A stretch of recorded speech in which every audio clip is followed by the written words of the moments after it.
Eagles, Northwestern University adjunct law professor and attorney Andrew Stoltmann, and criminal defense attorney Brian Claypool, who is working with his technology despite some challenges. We're glad you are both with us tonight.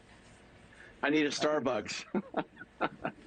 Yes, you do. Okay, let's start. Andrew, this is Exhibit A. Now, this is the woman who refused to wear the mask, and then the GoFundMe was set up to help the barista who told her no. She says, I didn't give permission to use my photo, calling me a Karen, using my name and profiting money thereof off of it. I've been attacked for sticking up for our rights under California Civil Code 51A, the ADA, and HIPAA privacy rights. So, Andrew, she says, these people didn't have a right to use my image to raise over $100,000.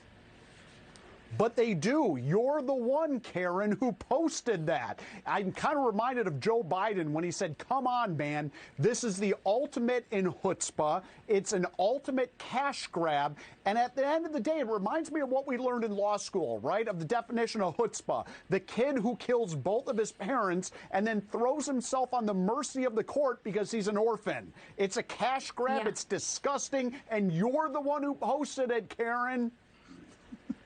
That is the example we actually do learn in law school, which takes me to Exhibit B. So Matt Cohen, this is the guy who's the friend of the barista who refused her service. He set up the GoFundMe page.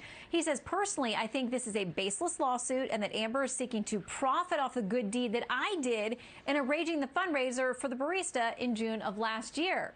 Brian, Exhibit B. Well, before Andrew breaks out the iced caramel macchiatos with extra caramel drizzle, let's talk about a tort in California. I know that sounds good. There's a tort in California and other states, Shannon, called false light invasion of privacy.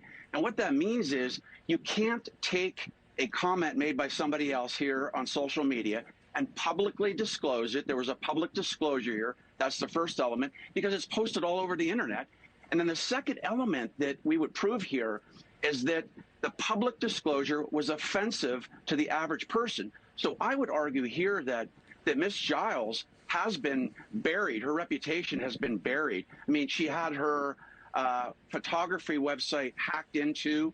She's had people calling her at all hours of the